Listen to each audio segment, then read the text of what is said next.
Our message today is about the kingdom of God. परमेश्वर के राज्य है आज का प्रचार का विषय. The kingdom of about it, Jesus says in several parables in Matthew 13. मत्ती 13 अध्याय में इसके परमेश्वर के राज्य के बारे में यीशु मसीह बहुत बातें बताए. And from verse 47 onwards, it is compared to a net put in the ocean. 47 से लेकर बता रहा है एक जाल जो समुद्र में डाला गया है. Somebody can read in any language, English or Malayalam, and somebody can read in Hindi from verse 47 to verse 50. आप में से कोई एक जन पढ़िए 47 से लेकर 50 तक. And if you can, മത്തി 13 Matthew 13. പിന്നെയും സ്വർഗ്ഗരാജ്യം കടലിൽ ഇടുന്നതും എല്ലാ വക മീനും പിടിക്കുന്നതുമായൊരു വലയോട് സദൃശം. നിറഞ്ഞപ്പോൾ അവർ അത് വലിച്ച് കരയ്ക്ക് കയറ്റി. ഇതിനുകൊണ്ട് നല്ലത് പാത്രങ്ങളിൽ കൂട്ടി വെച്ചു. ചീത്ത എറിഞ്ഞു കളഞ്ഞു. അങ്ങനെ തന്നെ ലോകാവസാനത്തിൽ സംഭവിക്കും. ദൂതന്മാർ പുറപ്പെട്ട് നീതിമാന്മാരുടെ കയ്യിൽ നിന്ന് ദുഷ്ടന്മാരെ വേർതിരിച്ച് തീച്ചുളയിട്ട് കളയും. അവിടെ കരച്ചിലും ബലിയുടെയും ഉണ്ടാകും. Somebody can read in Hindi loudly, please. Can read. फिर स्वर्ग का राज्य उस बड़े जाल के समान है जो समुद्र में डाला गया और हर प्रकार की मछलियों को समेट लाया. और जब जाल भर गया तो मछुए उसको किनारे पर खींच लाए और बैठकर अच्छी अच्छी तो बर्तनों में इकट्ठा की और निकम्मी फेंक दी. जगत के अंत में ऐसा ही होगा. स्वर्गदूत आकर दुष्टों को धर्मियों से अलग करेंगे और उन्हें आग के कुंड में डालेंगे जहाँ रोना और दांत पीसना होगा. First of all, it speaks about the ocean. सबसे पहले ये समुद्र के बारे में बातचीत कर रहे In हैं. the Bible language, ocean means large number of people. Bible की भाषा के अनुसार समुद्र मतलब बहुत सारे लोग हैं. The earth belongs to God and all that is in belongs to God. पृथ्वी और जो कुछ उसमें है वो परमेश्वर का है. But all these things will not live with God always. ये सब परमेश्वर के साथ हमेशा नहीं रहेंगे. But God looks for a remnant that will fit with Him to live with Him forever.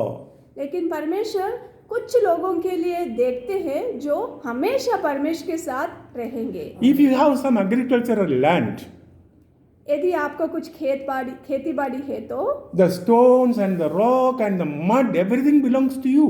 उसका जो भी पत्थर और मड सब कुछ आपका ही है. But from that agricultural land, you will not bring the stones and sticks and other things, but only grains and fruits.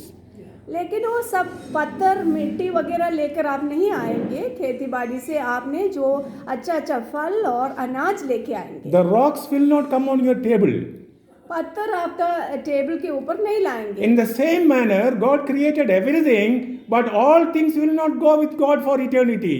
वैसे ही परमेश्वर ने सब कुछ बनाया लेकिन वो सब कुछ अनंत काल के जीवन में नहीं जाएंगे. But God is looking for a fruit.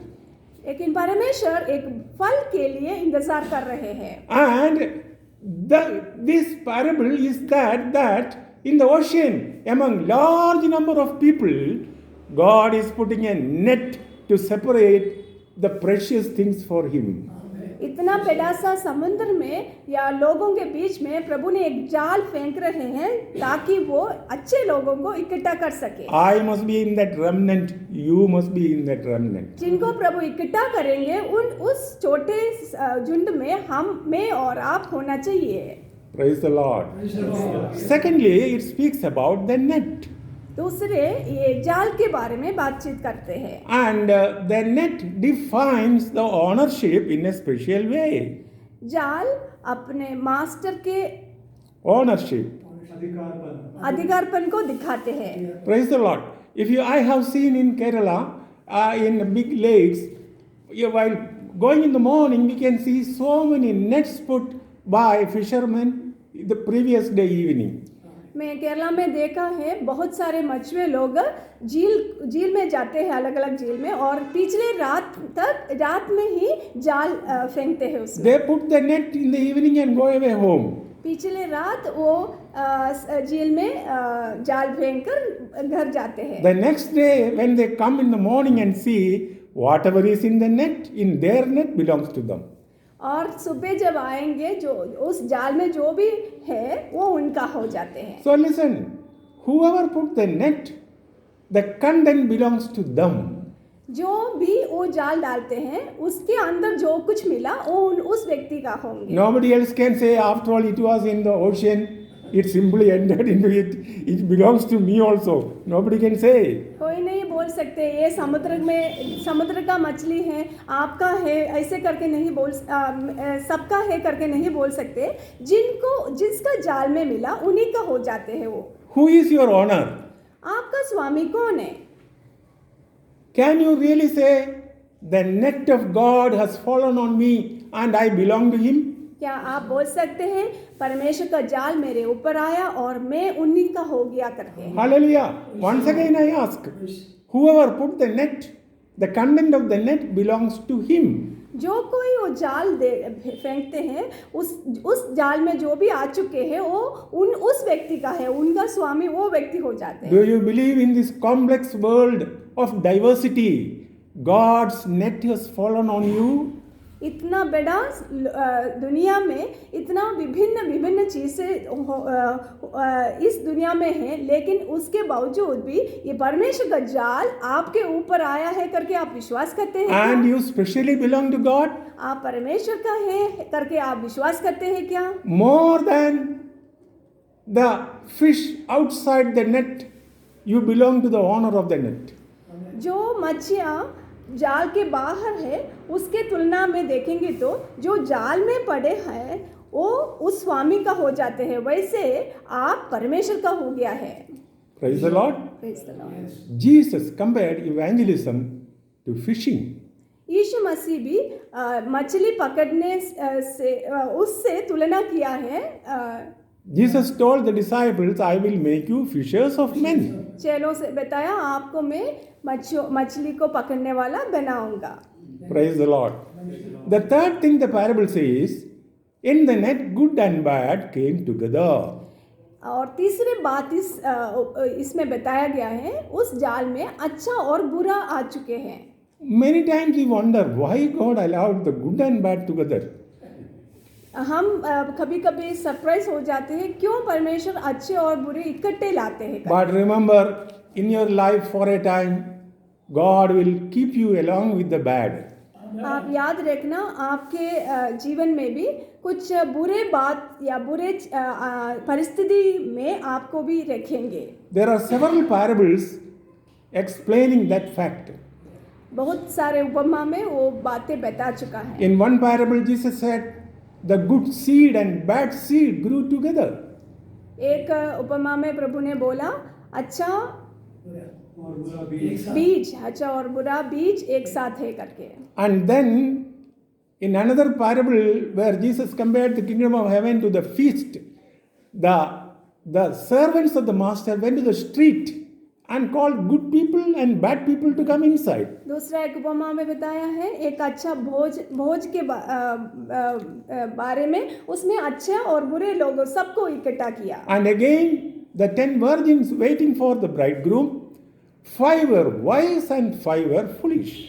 और अपने जीवन साथी के लिए वेट करने वाले कन्या के बारे में, वहाँ भी 5 कन्या अच्छा थे, 5 बुरे थे। So God combines the wise and foolish. जो बुद्धिमान और मूर्ख लोगों को इकट्ठे प्रभु God combines the good and bad. अच्छा और बुरे को इकट्ठा, But for a time. लेकिन वो थोड़ी टाइम पर ही है। What is God's purpose? क्या है परमेश्वर का उद्देश्य? Number 1, for good people, it's a time of testing. अच्छे लोगों के लिए ये परीक्षा का टाइम है। Who separate themselves from bad even though they are seeing it. देखते हुए भी He keeps themselves from the bad even though they are seeing it. अच्छे लोग अपने आप को बुरे चीजों से अलग करते रहते हैं। Praise the Lord. So don't worry if you are among bad people. It's a time for you to overcome. आप बुरे लोगों के बीच में है तो निराशा ना होना, आपको उसको पार कर कर आगे जाना है। Again, it is an opportunity for bad people. वो बुरे लोगों के लिए एक मौका है। It is time for them to convert themselves, seeing the testimony of the good. अच्छे लोगों के जीवन देखकर अपना जीवन को बदलने के लिए एक मौका है उन लोगों को। Praise the Lord. All these are preparation for the kingdom of heaven. ये सब परमेश्वर के राज्य के लिए तैयारीपन है। Praise the Lord. And then it says, when the net was full, it was taken to the shore. जब जाल भर के उसको किनारे पे लेके आए। Praise the Lord. The most important thing is, the situation of the world will not be like this always.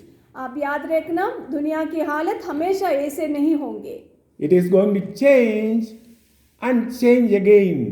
ये बदलते जाएंगे। Praise the Lord. In Romans chapter 11 verse 25, Romeo की किताब 11 अध्याय 25 में बताया है, it says, a partial hardening has come upon Israel until the fullness of the Gentiles come. Somebody can read. Romeo 11 11:25. हे भाइयों, कहीं ऐसा ना हो कि तुम अपने आप को बुद्धिमान समझ लो। इसलिए मैं नहीं चाहता कि तुम इस भेद से अनजान रहो कि जब तक अन्य जातियां पूरी रीति से प्रवेश ना कर लें, तब तक इजराइल का एक भाग ऐसा ही कठोर रहेगा। Praise the Lord. God has put Israel in a special condition until the full number of the Gentiles come into the kingdom of God. जब तक पूरे जाति लोग प्रभु के राज्य में आएंगे, तब तक इस्राएल को एक हालत में प्रभु रखा है। Praise the Lord. So God has a number in mind. हमेशा को एक गिनती अपने मन में है। You went to the market to buy 100 apples. आप मार्केट में 100 एप्पल खरीदने गए हैं। And you are checking, seeing and counting. Somebody sees that you are counting, standing there and counting. किसी ने देखा कि आप अच्छा वाला को झांट रहे हैं। But when your number is full, you take your basket and go. और जब 100 हो गया, आप तो बास्केट लेके चले गए। Praise the Lord. So with that you think God has allowed Israel in a bracket period until the fullness of Gentiles come and you and I are there. जब तक बाकी जाति से प्रभु के सन्मुख आएंगे, तब जितना नंबर प्रभु के मन में है उतना पूरा होने तक रखा है इस्राएल को। Hallelujah. और हम भी उसमें हो गया। And everyone believing in Christ is a part of the change of the age. जो भी मसीह पर विश्वास करते हैं वो This age will change according to that. आने वाले युग के लिए तैयारी में है। Praise the Lord. And then it says, I want to tell about some good things about the net. मैं जाल के कुछ अच्छे बातों के बारे में बताना चाहता हूँ। First of all, you decide, did God's net fall on you? आप सोचिए, परमेश्वर का जाल आपके ऊपर आए हैं क्या? Say yes or no. Say yes or not. Okay? जाल आया Yeah. Number one, the net defines boundary conditions. और एक ये जाल आया है तो एक सीमा के बारे में बताएंगे। If you are in the ocean, you can go anywhere you want. यदि आप दुनिया समुद्र में हैं तो जहाँ भी आप चाहते हैं वहाँ आप जा सकते हैं। But if you are in the net, you can go in any direction only up to a limit. लेकिन जाल के अंदर है तो आपको आप सीमित है, जहाँ मर्जी नहीं जा सकते। There are, I can see here children, school children. मैं यहाँ बच्चों को देखता हूँ। So, if you don't have God's net, you can go to school. After that, you can go and play anywhere. Come 10 o'clock, 11 o'clock to the house. परमेश्वर का जाल आपके ऊपर नहीं है तो आप स्कूल जाने के बाद कहीं पर जाकर 10 बजे वापस आ सकते हैं। Or any time you can come. और जो मर्जी है आप वापस आ सकते हैं। But if God's net is there on you, you have to be accountable to the parents. यदि परमेश्वर का जाल आपके ऊपर है तो आप पापा मम्मी के कहने के अनुसार ही जा सकते हैं। Praise the Lord. The net defines boundaries. यदि जाल है तो आपका सीमा कितना है करके बताते हैं। There are people without boundaries in their dealings. ये दुनिया में ऐसे लोग हैं जिनको कोई सीमा नहीं है। Once they start talking, they go on talking, they don't know what. बातचीत करते जाते तो बातें करते करते रहते हैं, मालूम नहीं है क्या कहाँ क्या बोल रहे, कहाँ से। There is a God ordained limit for everything. लेकिन सब चीजों के लिए परमेश्वर ने निश्चय किया हुआ एक सीमा है। Praise the Lord. Again, I ask this question. If you are under the net of God, there is a limit ordained by the Holy Spirit in every aspect of your life. यदि परमेश्वर के डाल आपके ऊपर है तो पवित्र आत्मा की अगुवाई से आपके जीवन में एक सीमा परमेश्वर रखा है, उसके अंदर आप होना है। Will you say amen to this? Will you receive it? Yes. Then again it says the net was pulled to the shore. इसमें बताया है वो जाली किनारे पर लेके आया है। So this net has a pull. वो एक नेट को खींच करते हैं। Praise the Lord. It is not stationary at one place. वो वहाँ पर हमेशा नहीं रहेंगे। Every moment it is nearing to the shore where God wants it to be. जहाँ परमेश्वर चाहते हैं उस किनारे पे आने के लिए वो निकट होते जा रहे हैं। With one example I will explain. एक एग्जाम्पल में बोल One boy was playing kite एक बेटा पतंग and the kite had gone so high वो पतंग बहुत ऊपर चले it गए, was not visible. देख नहीं पा रहे थे। So a passerby came, एक यात्री आया, then asked the boy, saw the boy simply looking up and doing something. उसने पूछा आप क्या कर रहे हैं? The passerby asked, boy, what are you doing? या ऐसे देखकर उस बेटा को ऐसे पूछा। The boy said, I am flying kite. उसने बोला मैं पतंग फ्लाई कर रहे हैं। And the old man said, where is your kite? I can't see any kite. यात्री ने बोला मैं पतंग को नहीं देखते हैं। And he looked up here and there and said, there is no kite in the sky. आकाश में वो नहीं देखा वो पतंग कहाँ है। But the boy said, uncle, I have a pull in my hand. लेकिन बेटा ने बोला मेरे पास है उसका I have a rope in my hand. रस्सी मेरे पास है। There is a pull in my hand. Hallelujah. Therefore I know my kite is real and flying. वो खींचने का वो महसूस कर पा रहे करके मुझे मालूम है करके बोला। Do you experience the pull of God in your heart? क्या आप परमेश्वर आपके ऊपर जो डाल रख के Hallelujah. वो महसूस करते हैं क्या? Examine yourself. Do you feel the pull of God? क्या वो आप अनुभव कर रहे हैं क्या? The pull of the Holy Spirit. पवित्र आत्मा आपको खींच रहे करके समझ आ रहे क्या? Then you are in the right place. यदि है तो आप सही रास्ता में If you are not experiencing the pull of God, परमेश्वर जो आपको नियंत्रण करते हैं वो आपको नहीं समझते तो you might be in the open ocean. आप समुद्र के कई जगह में होंगे। The net might not have fallen on you. वो डाल आपके ऊपर नहीं आया होगा। How to put the net on ourselves, the Bible says. कैसे वो जाल आपके ऊपर रख सकते हैं? Hallelujah. बाइबल बोलते हैं। And this is the secret of reaching the fullness of the kingdom of God. परमेश्वर के राज्य के पूर्णता में आने का रहस्य ये है। I wish everyone submit and pray before this word. अपने आप को परमेश्वर के सामने समर्पण करते हुए हम प्रार्थना करें। Let us close our eyes and pray. हम आंख बंद करके प्रार्थना करें। And any one of you can pray loudly, submitting to this word. अपने आप को समर्पण करते हुए